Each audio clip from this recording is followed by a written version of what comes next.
The big room on Nexus Prime was very quiet.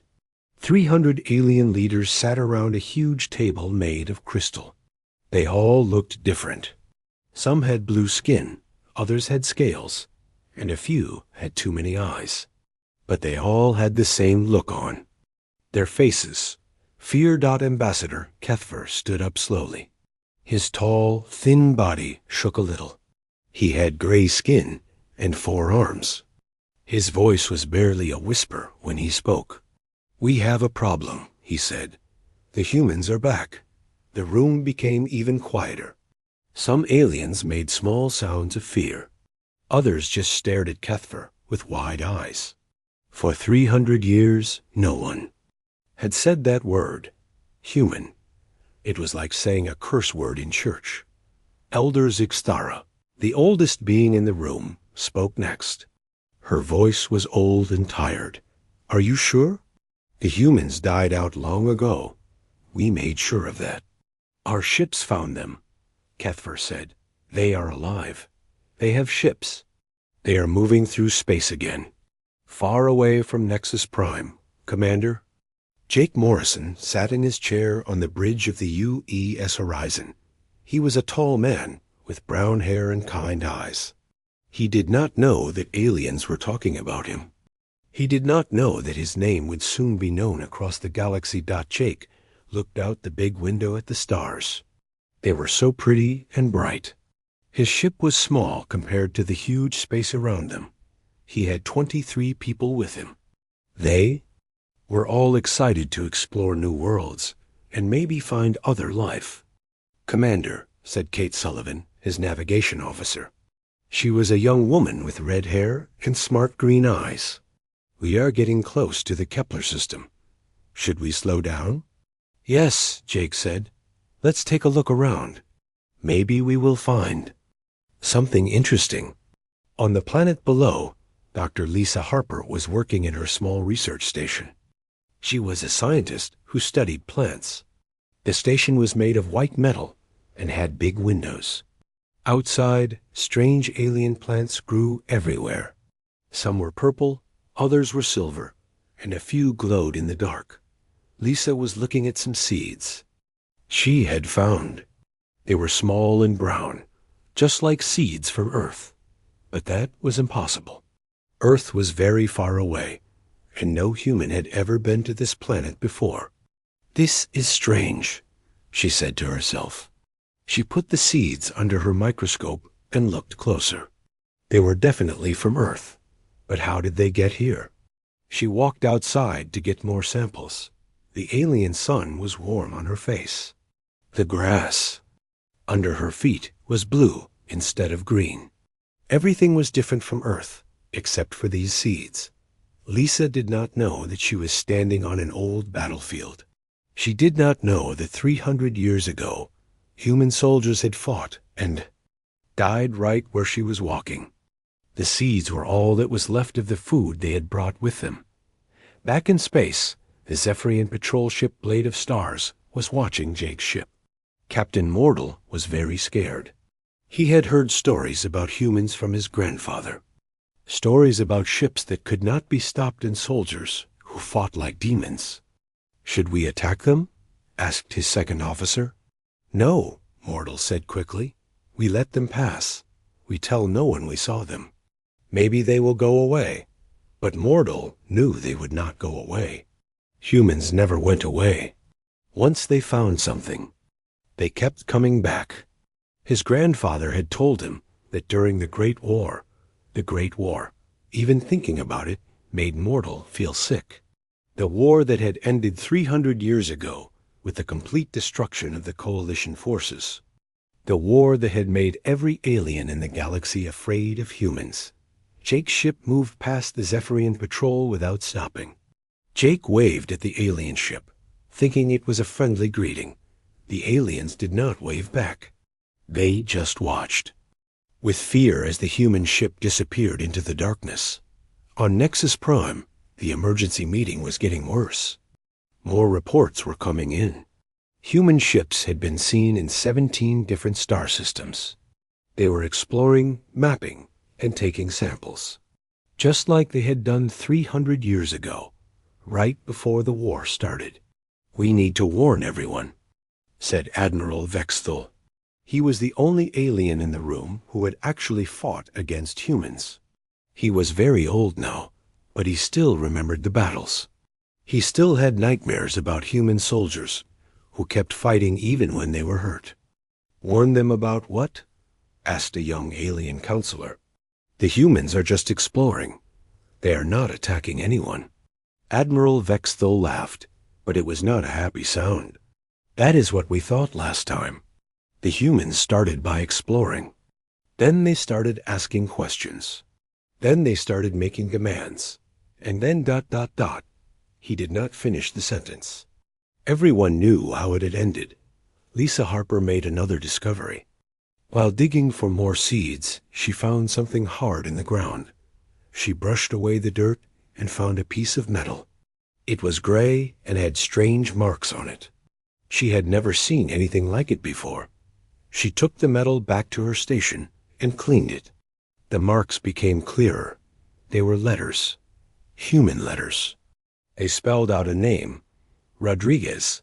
B. Captain. U. E's Defiance. Lisa stared at the metal tag. It was a military name tag from Earth. But what was it doing here? And who was Captain? Rodriguez? She looked at her computer and searched for information about the name. The computer found nothing. No records of any Captain Rodriguez. No records of any ship called U.E.'s Defiance. It was like they had never existed, but the metal tag was real. Lisa could hold it in her hands. Someone named Rodriguez had been here. Someone from Earth had died on this planet. But when? And why? As the day ended, Lisa sat in her station and looked out at the alien landscape. The 2 moons were rising, and the strange plants were starting to glow. Everything looked peaceful and quiet, but Lisa had a feeling that she was missing something important. The seeds, the metal tag, the way the plants grew in straight lines like they were planted by someone. This planet was hiding secrets. Big secrets. Jake Morrison was having the same feeling on his ship. The aliens they had met seemed scared of them. But why? Humans had never hurt anyone. They had only been exploring space for a few years. Neither Jake nor Lisa knew that they were about to uncover the truth about the Great War. They did not know that their discovery would change everything. They did not know that the galaxy was about to remember why they feared humanity's name. The stars watched silently as the humans continued their work. Soon, very soon, the silence would be broken. And when it was, the galaxy would tremble once again. Captain Ben Rodriguez wrote in his journal every day. Even when the bombs were falling around his ship, even when his friends were dying, he kept writing. He wanted someone to remember what really happened during the Great War. His ship, the UES, Defiance, was huge and powerful. It had big guns and thick armor. But Ben knew that size did not matter in this war. The aliens had bigger ships, more ships, and better weapons. The only thing humans had was anger. Ben looked at the photo on his desk. It showed his daughter, Maria. She was only 8 years old when the coalition took her. They said they needed human children for medical research. Ben knew what that really meant.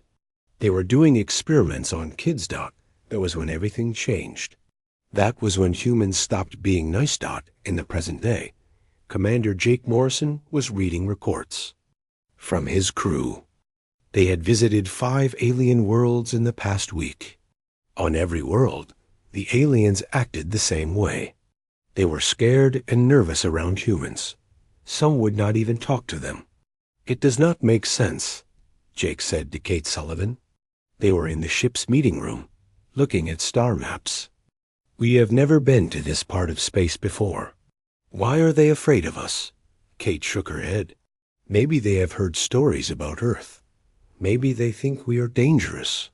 "But we are not dangerous," Jake said. "We are just explorers." "Lieutenant," Danny Park walked into the room. He was the ship's communications officer, a young man with black hair and smart eyes. He looked worried. "Commander," Danny said, "I have been listening to alien radio signals. They are talking about us a lot." "What are they saying?" Jake asked. Danny turned on his computer and played a recording. The alien voices sounded scared and excited. Even though the words were translated by the computer, the fear in their voices was clear.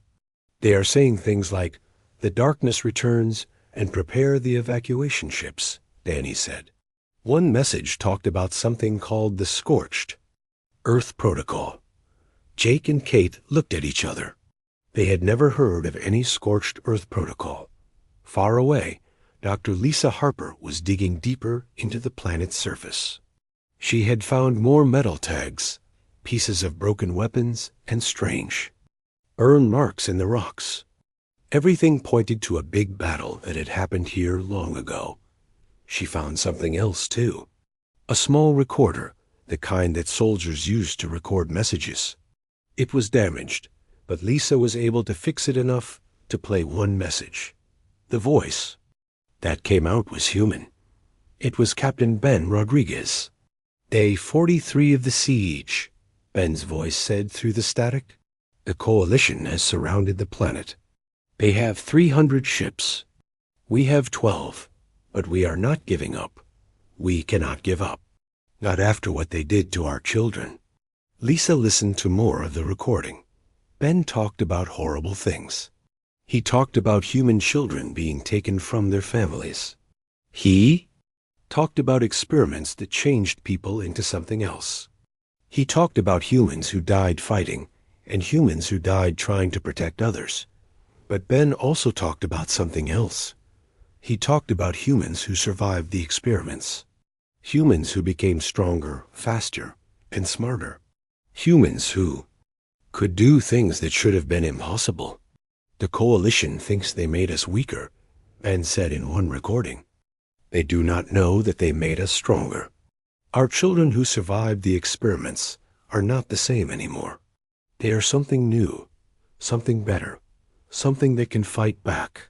Lisa stopped the recording and sat back in her chair. She was starting to understand what had happened on this planet.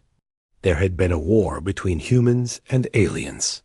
The aliens had done terrible things to human children, and somehow the humans had won.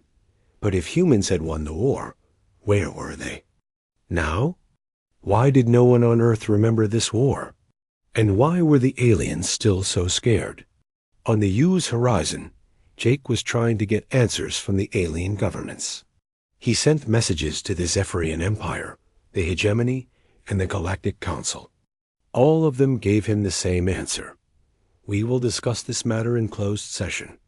That meant they did not want to talk to him. Jake was getting frustrated. His mission was supposed to be simple: explore new worlds, make friends with aliens, and learn about the galaxy. Instead, everywhere he went, aliens acted like he was some kind of monster. Kate came to see him in his private office. She looked worried too. "Commander," she said, "I have been thinking about those alien reactions. What if there is something we do not know about human history? What if Earth had contact with aliens before, and something bad happened?" Jake thought about this. It was possible. Earth's records from 300 years ago were not complete. There had been some kind of big computer problem that wiped out a lot of old files. Everyone always said it was just a technical failure. But what if it was not? What if someone had deleted the records on purpose? "We need to find out the truth," Jake said. "Send a message to Earth. Ask them to check the old archives. Look for anything about alien contact or space wars." Admiral Vexthal was in his private quarters on the Zephyrian home world. He was looking at old battle records from the Great War, records that were supposed to be destroyed long ago. He remembered the human ships. They were smaller than coalition ships, but they moved faster and hit harder. Human pilots would ram their ships into enemy vessels without hesitation. Human soldiers would keep fighting even when they were badly hurt, but the worst part was how they coordinated. Human fleets moved like they were one single organism. They could predict what their enemies would do and respond perfectly every time. It was like they could read minds. The Coalition had captured human children to study them. They wanted to know how humans could work together so well.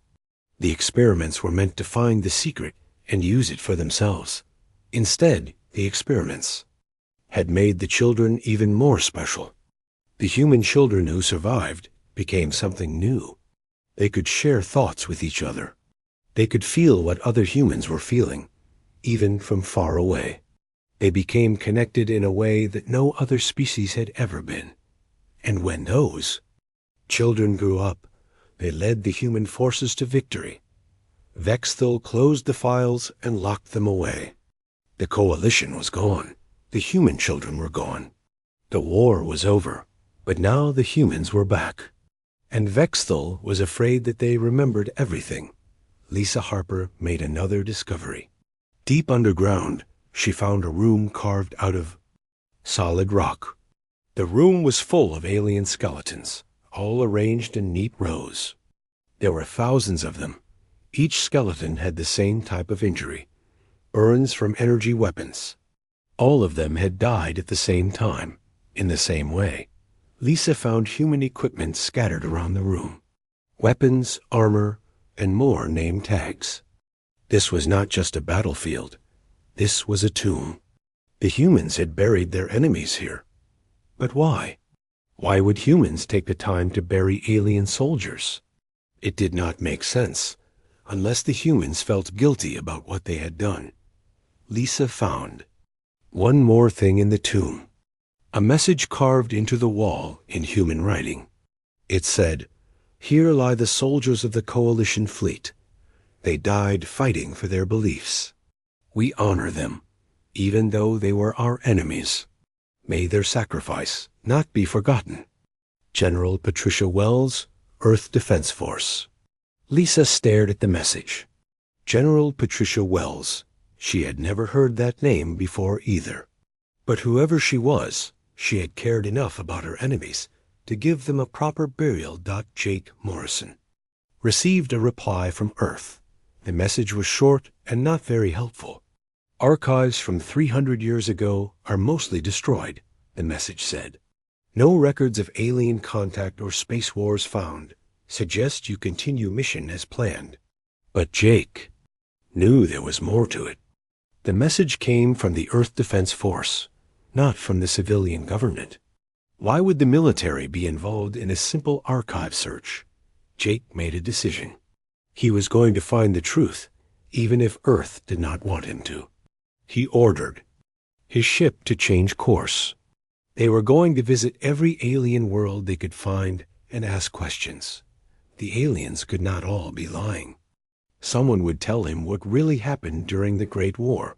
Danny Park intercepted another alien message. This one was different. It was from Admiral Vexthel to the Zephyrian High Command. "The humans are asking questions," the message said. "They are visiting our worlds and demanding answers. We cannot keep the truth hidden much longer. I recommend we prepare for the worst. The war may be starting again." Jake listened to the message with growing concern. War? What war? What had humans done that made the aliens so afraid?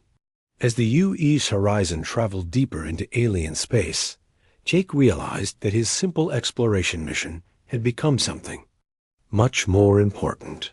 He was not just looking for new worlds anymore. He was looking for the truth about humanity's past, and he had a feeling that when he found it, everything would change. The Galactic Council meeting room was in chaos.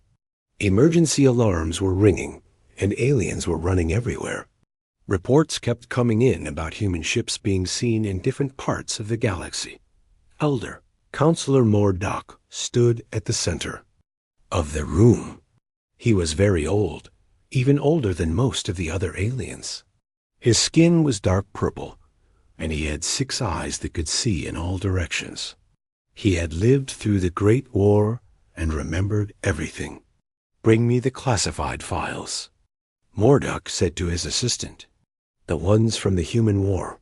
It is time everyone knew the truth. The assistant, a young alien with blue skin and 3 arms, looked scared. Sir, those files are sealed. No one is supposed to see them. The humans are back, Mordok said. The seals do not matter anymore.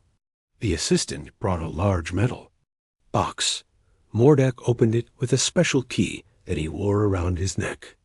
Inside were data crystals that contained videos, reports, and pictures from the Great War.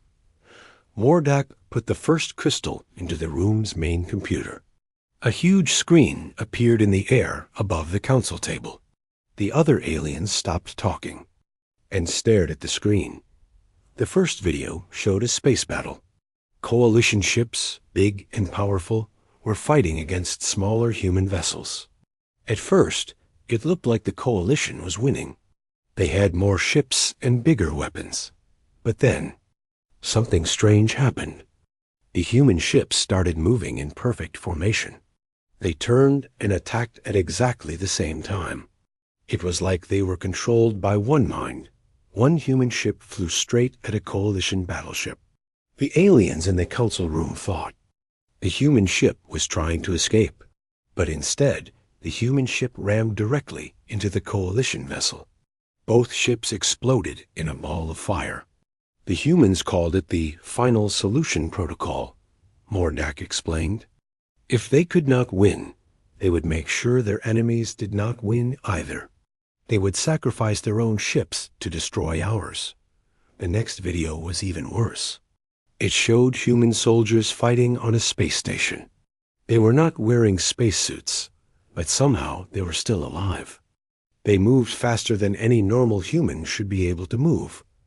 When they got hurt, they kept fighting anyway. The experiments changed them, Mordok said quietly. We thought we were studying them to make ourselves stronger. Instead, we made them into something we could not defeat.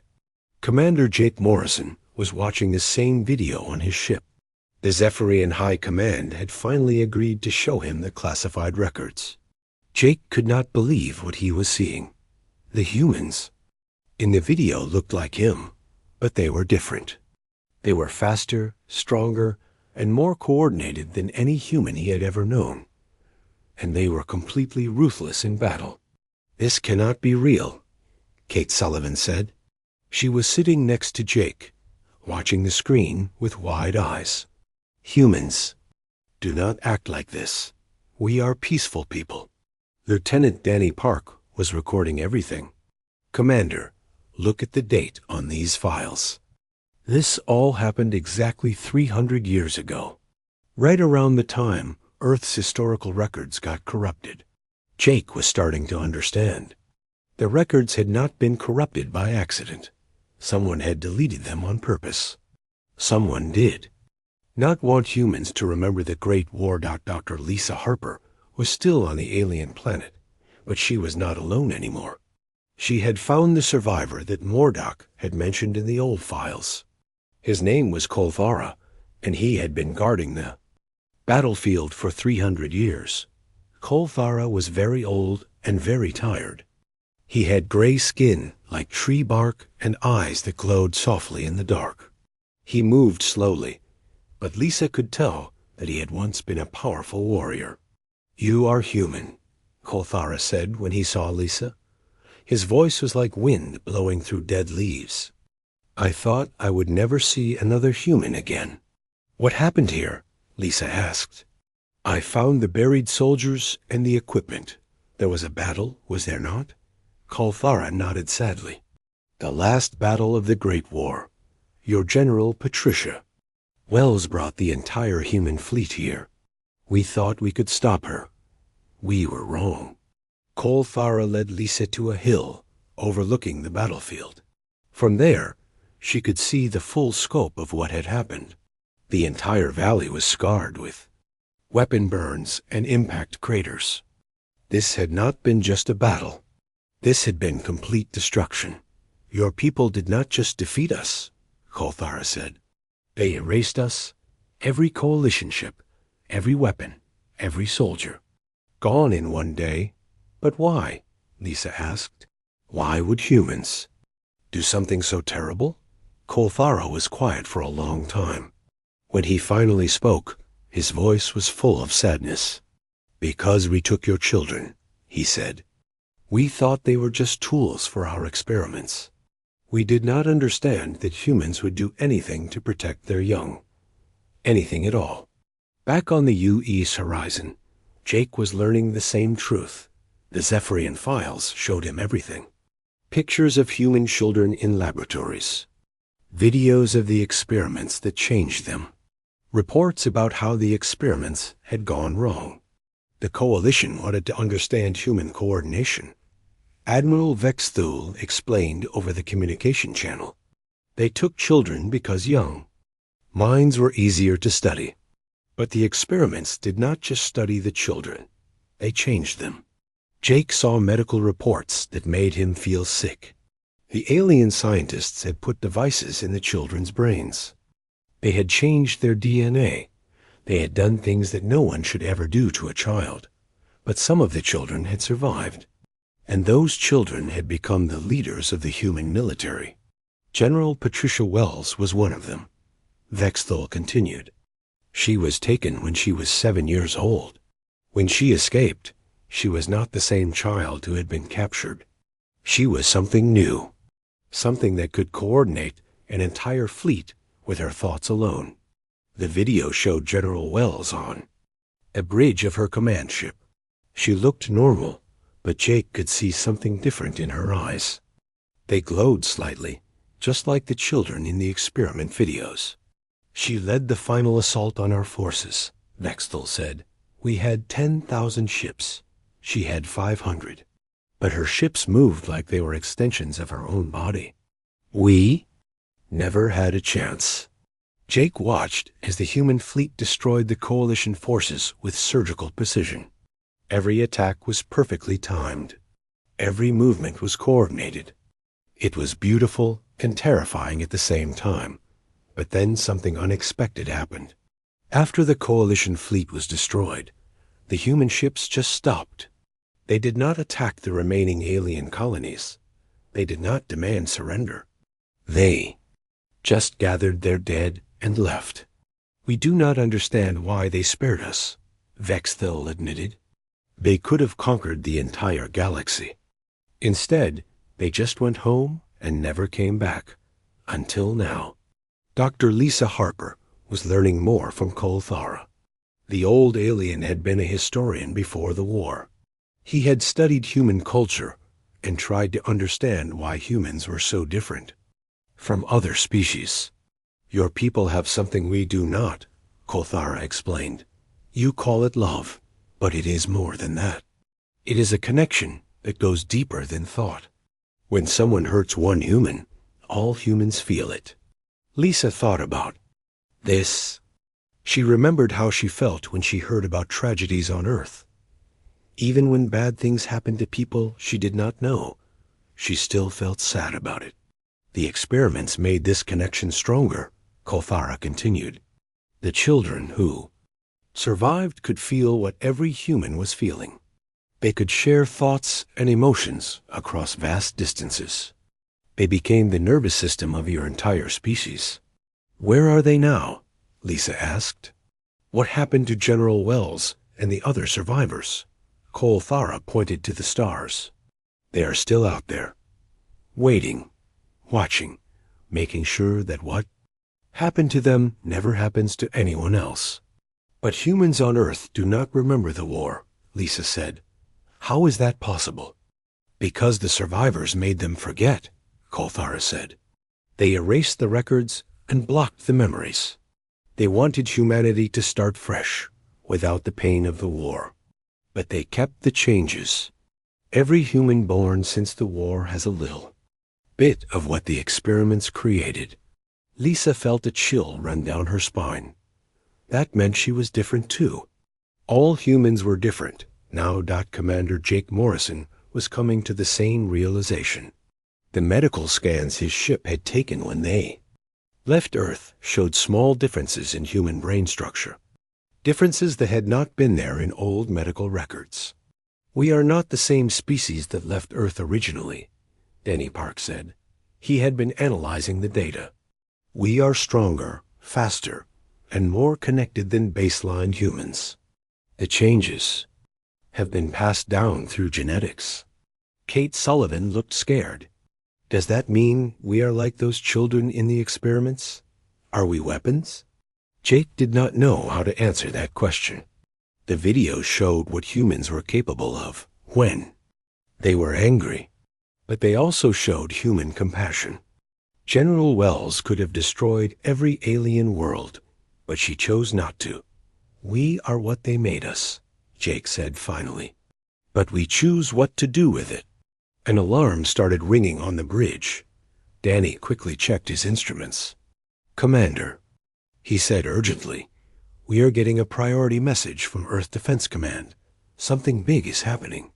The message appeared on the main screen. It was from Admiral Helen Cross, the head of Earth's military. "All exploration vessels return to Earth immediately," the message said. "We have detected a large alien fleet moving toward our system. This is no Tia drill. Humanity is under attack." Jake looked at his crew. They all had the same expression on their face. Admiral Vex Thill stood on the bridge of his flagship, the Eternal Blade. Around him, 2,000 Zephyrian warships moved through space, in perfect formation. It was the largest fleet the galaxy had seen since the Great War. Vex Thill was old, but his mind was still sharp. He remembered the last time anyone had attacked humans directly. It had not ended well for the attackers. But this time would be different. This time, they would strike first and strike hard. "How long until we reach Earth?" he asked his navigation officer. 6 hours, Admiral," came the reply. "The human home world has no idea we are coming." Vex Thill nodded. Surprise was their only advantage. If humans had time to coordinate their defense, the Zephyrian fleet would be destroyed just like the Coalition forces had been 300 years ago.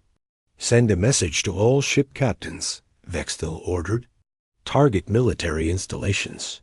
First, avoid civilian areas if possible. We are not monsters like the Coalition was." But even as he said it, Vex Thill knew this attack would make him a monster in human eyes. He was about to do exactly what the Coalition had done. He was going to hurt innocent people because he was afraid. On Earth, Captain Ashley Grant was in the underground command center beneath the Rocky Mountains. She was a tall woman with short blonde hair and serious blue eyes. She had been expecting this day for her entire career. "Admiral," she said to the older man sitting next to her, "the defense platforms are reporting unusual activity at the edge of the solar system." Admiral Henry Moore was Ashley's commanding officer. He was in his 60s, with gray hair and the tired eyes of someone who had been preparing for war his whole life. "How many ships?" Henry asked. Ashley checked her displays. The numbers kept growing as more sensors came online. 2,000 confirmed, possibly more. They are all Zephyrian vessels. Henry was quiet for a moment. Then he pressed a button on his console. Alarms started ringing throughout the command center. "This is Admiral Moore," he announced over the intercom. "All personnel to battle stations. This is not a drill. Earth is under attack." Ashley felt something strange happening inside her mind. It was like a door opening that she had never known was there. Suddenly, she could feel the presence of every human on Earth. 6 billion minds, all connected, all aware of the danger.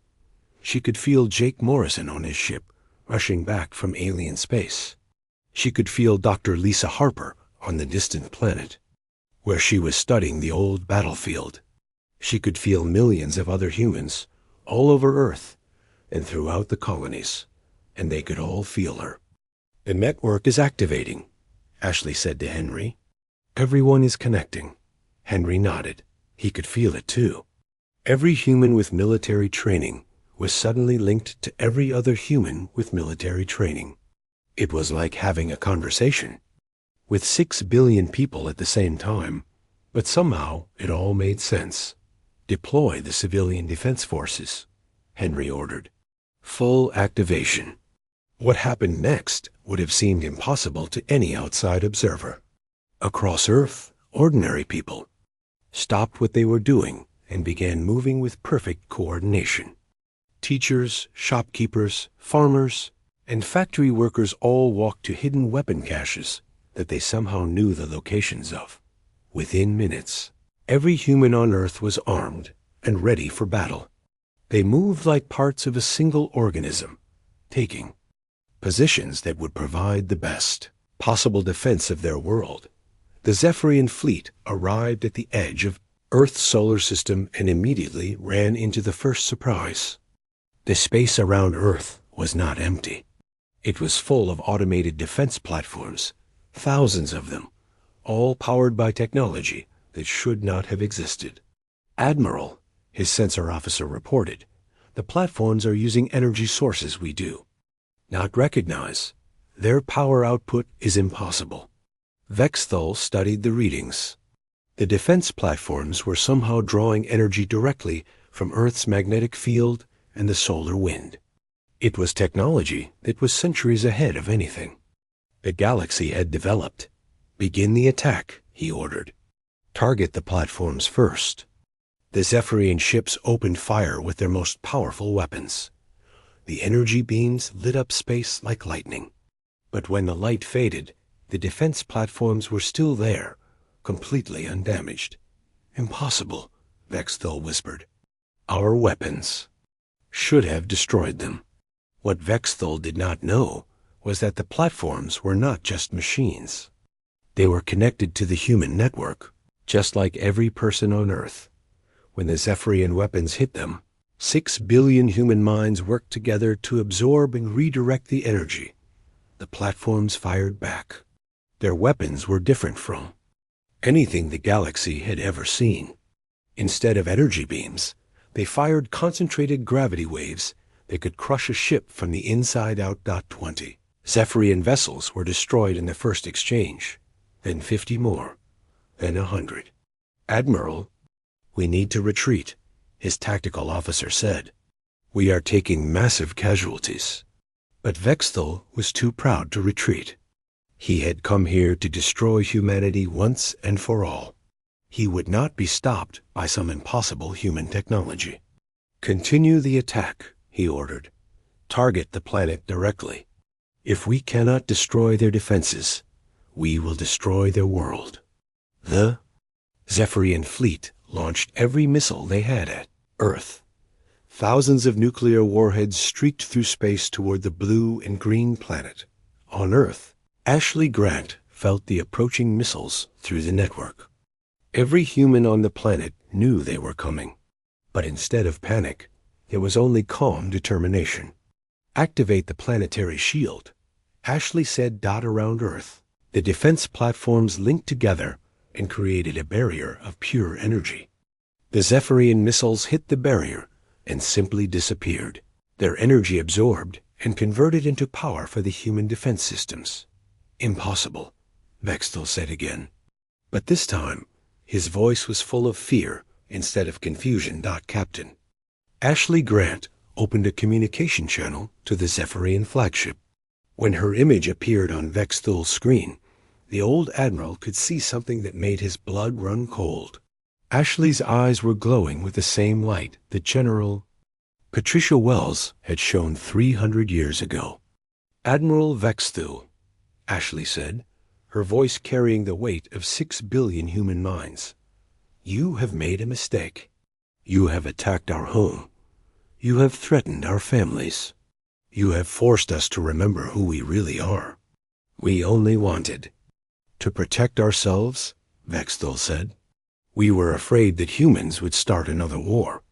Ashley's expression softened slightly. "We never wanted another war.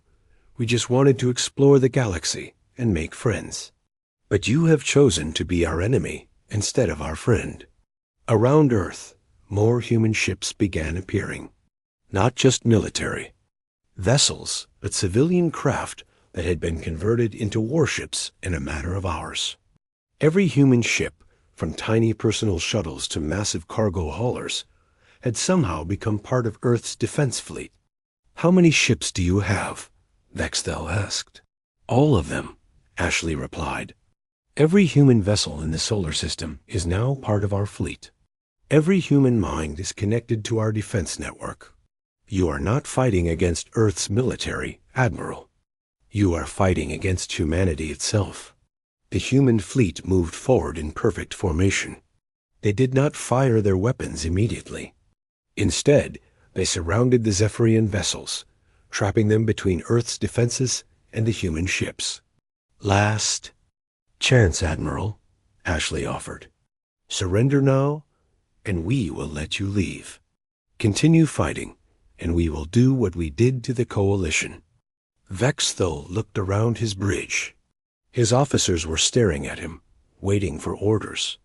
He had come here to prevent another war, but instead he had started one.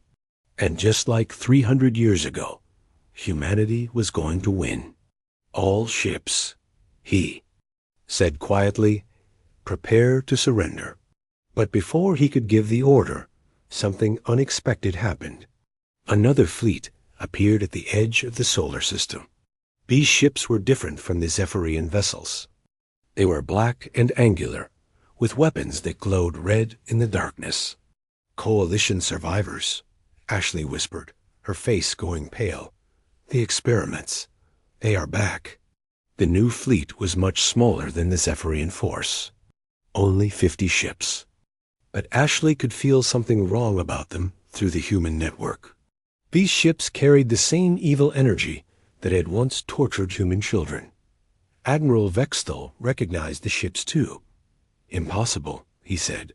"The Coalition was completely destroyed." The leader of the Coalition fleet opened a communication channel. The alien that appeared on screen was tall and thin, with pale skin and red eyes. He wore the same type of uniform that Coalition officers had worn during the Great War.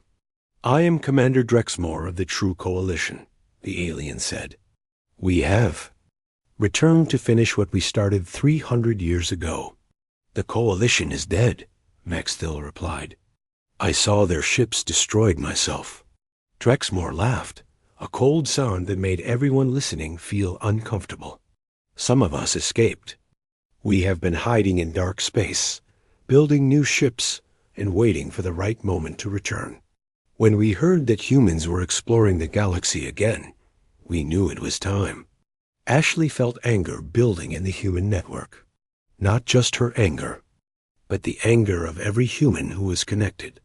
The Coalition survivors represented everything that humanity hated most. They were the ones who had hurt children. They were the ones who had started the Great West. Fear, but also. Dr. Lisa Harper stood in her laboratory on Earth, looking at test results that should have been impossible. She had been studying human DNA samples for 6 months since returning from the alien battlefield. What she found changed everything she thought she knew about her own species. "The modifications are in every human alive today," she told the gathered scientists. "Not just the descendants of the experiment survivors. Everyone. The changes have spread through our entire population." Dr. Kevin Park, the head of genetic research, studied the data on his computer. "How is that possible?" "Genetic changes do not spread like this." Lisa pointed to a specific section of the DNA analysis. "Look at this sequence. It is not natural. Someone designed it to copy itself and spread to other humans through normal reproduction. The Coalition experiments did not just change a few children. They changed our entire species." The room was quiet as the scientists absorbed this information. They were learning that every human on Earth was now something different from what their ancestors had been.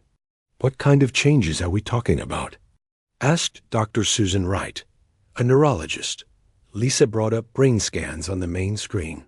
"Enhanced neural connectivity, faster reflexes, improved coordination, and most importantly, the ability to share thoughts and emotions with other humans over vast distances. The network, Dr. Park said quietly. That is why we could all coordinate during the battle with the Zephyrian fleet. Exactly, Lisa confirmed. Every human is now part of a collective consciousness. We can work together in ways that no other species can match. Commander Jake Morrison walked into the laboratory. He had been invited to hear Lisa's findings because his crew had experienced the network activation firsthand during their mission. Dr. Harper, Jake said, my crew wants to know if we are still human. Are we the same species that left Earth originally?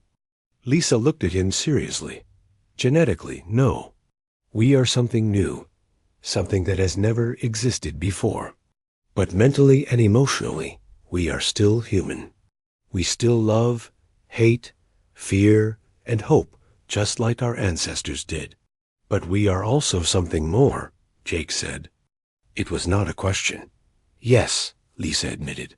We are more than human. The question is, what do we do with that knowledge? On the other side of the galaxy, the Galactic Council was asking the same question. The emergency session had been going on for 3 days, with no agreement in sight. The humans must be contained, declared Senator Crickstell of the Hegemony. They have power that threatens the balance of the entire galaxy. Elder Counselor Mordock disagreed. They have done nothing wrong. They defended their home when we attacked them. Any species would do the same. Any species could not do what? They did, Crickstell replied. They destroyed 50 coalition ships in 6 seconds. They coordinated 6 billion minds simultaneously. They are not just another species anymore. They are a force of nature. Admiral Vextel had been invited to speak to the Council about what he had witnessed at Earth. He stood slowly, feeling every one of his many years. Honored counselors, he began, I have fought against humans twice now. Once during the Great War and once last month at Earth. Both times I learned the same lesson. Humans are not our enemies unless we make them our enemies. They could conquer the entire galaxy if they wanted to, Crickstall insisted. Yes, Vextel agreed. They could, but they do not want to. After they defeated the coalition survivors, they let my fleet leave unharmed. They could have destroyed us all, but they chose mercy instead. The council chamber erupted in arguments. Some aliens wanted to declare war on humanity before humans could attack them. Others wanted to offer humans a place in the galactic community. A few suggested that they should just stay away from human space entirely. Dr. Lisa Harper received a message that interrupted her research. It was from someone calling himself General Neil Adams. He claimed to be one of the original experiment survivors, and he wanted to meet with her. Lisa was skeptical. According to her research, all the experiment survivors should be over 300 years old. That was impossible, even for humans. But when General Adams arrived at her laboratory, Lisa could see immediately that he was different. He looked like a man in his 40s, but his eyes were much older. And when he moved, it was with the same perfect coordination that she had seen in the old battle videos. You have questions, Adams said. It was not a question. Lisa realized that he could sense her thoughts through the human network. You are really one of them, Lisa said. One of the children from the experiments. Adams nodded. I was 7 years old when they took me. I am 342 years old now. How are you still alive? Lisa asked. The experiments changed us in ways the Coalition never intended, Adams explained. We age much more slowly than normal humans. We heal faster. We are stronger and smarter. And we can feel the thoughts and emotions of every human in the galaxy. Where have you been for 300 years? Lisa asked. Adams walked to the window and looked out at the sky, watching, protecting, making sure that what happened to us never happened to anyone else. There are 23 of us left. We have been guarding humanity from the shadows, waiting for the day when our people would be strong enough to protect themselves. And now that day has come? Lisa asked. Yes, Adam said. The network is fully activated. Every human is connected. Our species is ready to take its place in the galaxy. But the aliens are afraid of us, Lisa pointed out. Adams turned back to her. They should be afraid. Not because we want to hurt them, but because we will not let them hurt us. We will not let anyone enslave our children ever again. Commander. Jake Morrison was called to a meeting with Earth's leadership. President Carol Stevens, Admiral Moore, and several other high-ranking officials wanted to discuss humanity's future in the galaxy. The aliens have made us an offer, President Stevens began. The Galactic Council is willing to give us full membership and representation, but only if we agree to genetic modification to reverse our evolution. Jake was shocked. They want us to give up our abilities? They are afraid of what we might do with them, Admiral Moore explained. They think we are too dangerous as we are now. What is the alternative? Jake asked. Complete isolation, the president said. We would be banned from traveling beyond our own solar system. Humanity would be quarantined forever. Jake thought about his crew and their mission to explore the galaxy. He thought about Dr. Harper and her research into alien worlds. He thought about all the humans who dreamed of traveling to the stars. There is a third option, he said finally. What is that? President Stevens asked. We do not ask for permission, Jake said. We do not accept their restrictions. We go where we want to go and do what we think is right. If they try to stop us, we defend ourselves. If they leave us alone, we leave them alone. Admiral Moore looked concerned. That could lead to another war. The war already started, Jake replied. The moment they attacked Earth, they started a war. We just finished it. General Adams appeared at the meeting, seemingly materializing out of nowhere. The security guards reached for their weapons, but Adams raised his hand peacefully. He is. Right, Adams said. The time for hiding is over. The time for asking permission is over. Humanity is no longer the weak species that was victimized 300 years ago. We are something new, something stronger. What are you suggesting? President Stevens asked. Adams smiled, and for the first time, it was a genuinely happy expression. I am suggesting that we do what humans have always done best. We explore, we learn, we grow. And if anyone tries to stop us, we show them why evolution chose us to survive. 6 months later, human ships were traveling throughout the galaxy, not as conquerors, but as explorers and traders. Some aliens welcomed them. Others avoided them. A few tried to attack them, but those attempts ended quickly and badly for the attackers. Dr. Lisa Harper established research stations on dozens of alien worlds. Commander Jake Morrison led the first human diplomatic mission to the Galactic Council. General Adams and the other survivors began teaching young humans how to use their enhanced abilities responsibly. The galaxy slowly adapted to the new reality. Humans were no longer the primitive species that could be pushed around. They were something unprecedented, something that combined individual creativity with collective coordination, something that could be peaceful or terrible, depending on how they were treated. On the Memorial World, where Lisa had first discovered the truth about the Great War, she built a monument. It was simple, just a black stone with words carved in, both human and alien languages. Here died the last of the old humans, the inscription read. Here were born the first of the new. We remember the pain that created us. We honor the sacrifice that saved us.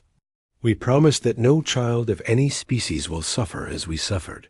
Kol Thara, the alien survivor who had guarded the battlefield for 3 centuries, came to see the monument on the day it was completed. It is beautiful, he told Lisa. But do you think the galaxy will remember the lesson? Lisa looked up at the stars, where human ships were traveling freely for the first time in 300 years. Some will remember, she said. Others will need to be reminded. But that is okay. We are patient. We are strong. And we are no longer afraid. Tea.